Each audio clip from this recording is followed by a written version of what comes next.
Founded in 1893, it is the world's largest interreligious gathering.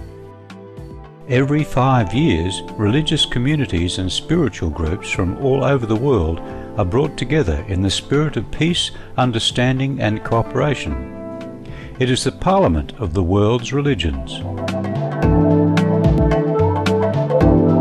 are many reasons for engaging in interfaith understanding. First and foremost, enlightened self-interest. We don't want people to misunderstand us or misrepresent us. We want to be understood. We want to be safe. And if we want to be understood, we need to understand. Beyond that, there are shared values. If we really believe in the sanctity of the life, of justice, of peace, of righteousness, if we want to be true to these values, then we have an obligation to work together with those that share those values. In December 1999, Cape Town, South Africa was chosen as the location to host the Parliament of the world's religions. Supreme Master Ching Hai was among the world's spiritual and religious leaders who were invited to speak at the Parliament's opening ceremony and made a special prayer as well. Her lecture further reminded everyone present of our shared godly nature and heritage in heaven. We dedicate to you our heart, our love, and our utmost surrender, that whatever you shall arrange for us, it will be your will. But nevertheless, since we are in this physical condition, we have to endure a lot of illusionary hardship, which hinder our spirit and separate us from you. Therefore, pray, Lord, grant us some of the dignity of the basic peacefulness so that we may have enough calm, enough surrender to remember you every second of our life. In December 2009, thousands of people convened in Melbourne, Australia for the Parliament of the World's Religions 2009 to talk about the theme of Make a World of Difference, Hearing Each Other, Healing the Earth. At the Parliament, every religion has the opportunity to present itself in a positive light. We both from Lithuania, and we belong to Lithuanian old religion. Yes, and we are very happy that we invited to the Parliament. Afternoon, I am talking about Lithuanian sacred places in Lithuanian. And preservation of this place. So the sacred places, are they actually churches? No, this is old religion or pagan religion places. Okay. And in Lithuanian, very much. Yes. These places are about 3,000. Yes. Yes. And so are some of them like out in nature? Yes, in nature. The sacred places are sacred hills, stones, yes. Wells of water, trees, interesting, yes. And with mythologic senses. Okay. Well, that's lovely. So when you go out and you practice in nature, though, how do you feel actually when you've got nature all around you? It is our rituals is very, very beautiful and impressive because we feel connection with all cosmos, with yes. all nature. Our ritual perform near old trees, near water, and a very important fire because okay. Lithuanians were veneration of sacred fire. Okay. The main elements is water yes. and fire. Okay. And we, before performance of our ritual, we washed hand, feet, and after that we lit a fire okay. and sing a song to a fire. In the Parliament, no group is judged nor ranked, and no resolutions or votes are put forth. Rather, the thousands of people of faith and interested individuals can enjoy open and respectful discussions, and if they wish, observe other groups in worship to learn more about one another. I serving tea, normal tea from Iran, and with the sugar, some of the sweet. Yes. And this is beautiful. This here is very beautiful. From Iran. Okay. Yeah. It looks beautiful. Thank you. And your name? My name is Mazia and Muzaffari. Wanted to welcome you today to the Iranian stance. Iran or Persia, there's two ways of it's the same thing. Persia, of course, is a Greek name. Iran means land of the Aryans. People are predominantly Indo-European. It's religiously about 95 to 100% Muslims, but there is significant communities of Christians, Jews, as well as Zoroastrians and other religions, which are protected by the laws and regulations. And they also have representatives in the government, in the parliament. There is seats available for the Christian community, for the Muslim community, etc. Then we have the Armenian Orthodox community. Majority of the Christians in Iran are belong to the Orthodox school. Yes. And it's also interesting that there are numerous Jewish sites in Iran. There might be more than probably 60, 70 Jewish sites in Iran. And about 11 of the prophets from the Old Testament are buried in Iran, such as Prophet Esther, Prophet Daniel. And this is actually the mausoleum of Prophet Daniel in Iran. And it's a site that both Muslim, Jews, and Christians visit. So it's actually unique because everybody from all the different religious, Abrahamic religions, they do visit it. Every day on the news, we hear some violence act by or under the name of religion. So we stop thinking of the religion, we start to think of the people themselves. The time has come when the people must start to judge each other based upon their character, not their religion.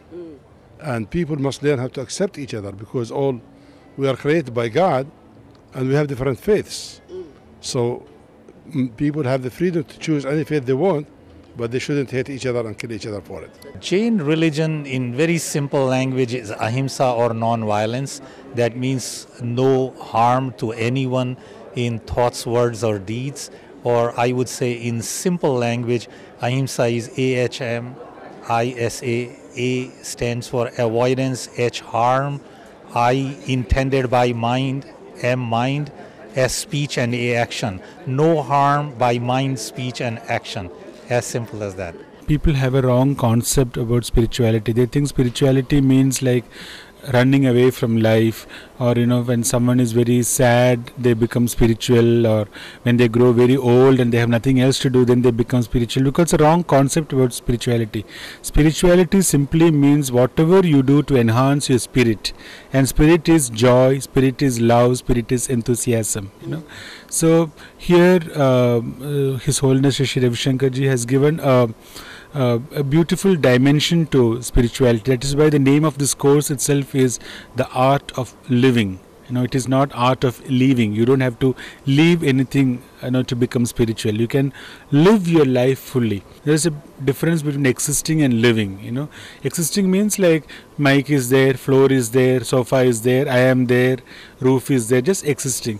But living happens only when you start living every moment of your life. But why we are not able to do that? Because of the stress and tension. So here in the Art of Living program, like very simple, very natural techniques are taught by which you get rid of your stress. You can make your mind calm, centered, balanced. So a new dimension opens up in life. Meditation is the food for our soul. See, for our body we eat 3 times, 4 times a day, but we have never given any food for our soul. It is like going through malnutrition.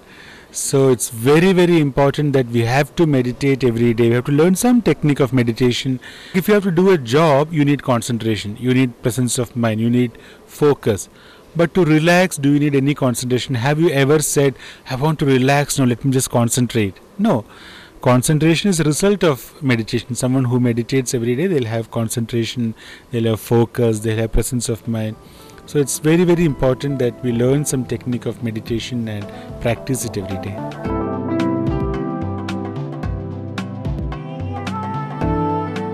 The Parliament of the World's Religions explores relevant topics in line with its vision of a just and sustainable world.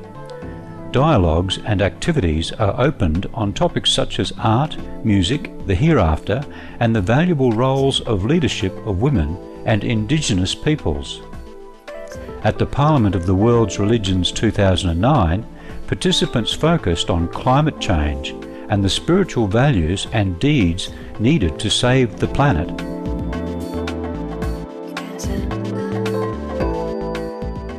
Hi, my name is Miriam Pepper. I'm here at the Parliament of the World's Religions and I'm from the Australian Religious Response to Climate Change, or ARC. We have been talking about, in some different sessions, talking about how climate change is already with us.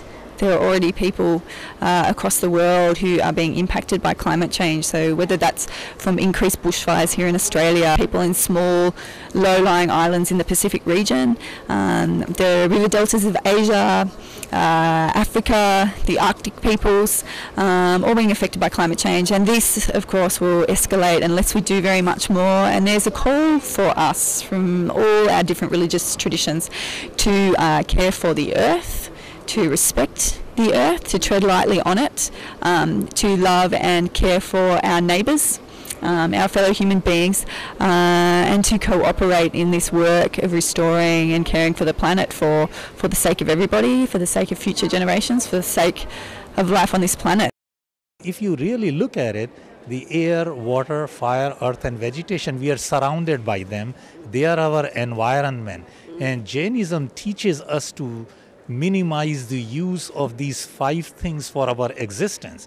And if we minimize their use, not only we'll be protecting the environment, but also we will be releasing the surplus, whatever we consume less, for the benefit of others and the needy. So we'll be helping the society as well as the environment. And that is the predominant teaching of Jain religion. So that's why we adopt vegetarianism. And vegetarian food utilizes minimum resources of nature. Some traditions, already don't eat meat, some religious traditions, but other traditions that do, we need to be aware of the impact of the choices of our food actually has on the planet. Food has a major impact on our state of mind, and it has been proven, from thousands of years, the wise people have already mentioned about the importance of vegetarianism. And now even there's a lot of research also is being done. So it is very, very important that we become vegetarian to save the planet, and at the same time to save our mind. If we are a religious leader, then first we have to give life to other living beings. Then only we have right to live. So every religious leader should be vegetarian, and if he will be example for his society, the whole world will change in vegetarianism. I believe this. If a political leader also kills the animals, kills the living beings, and living in happily for his own selfishness and enjoyment, then how will his country will be peaceful and merciful? So every political leader should be merciful first, then only the country will get an example from him and the whole country will turn into vegetarianism.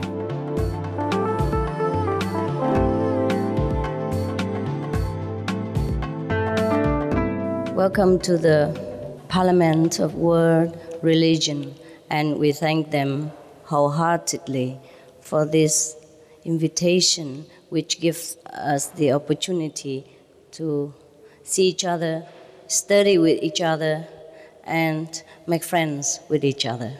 May God bless them, bless the Parliament of World Religion to continue in their noble effort.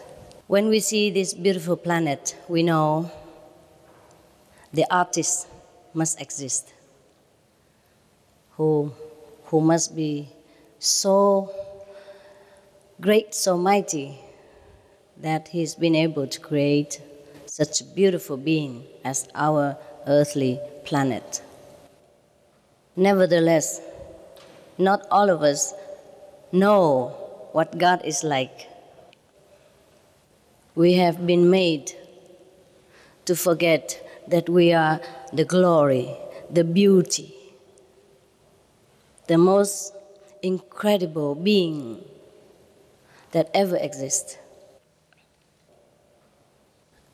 We are here today for nothing more than the same purpose, the simple truth that is already existing within every of us, within me, within you.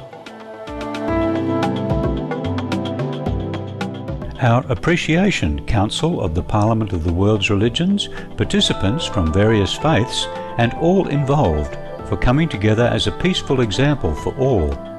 Through your endeavours, may you continue to show ways for a harmonious coexistence and cooperative evolution together towards our future on this planet.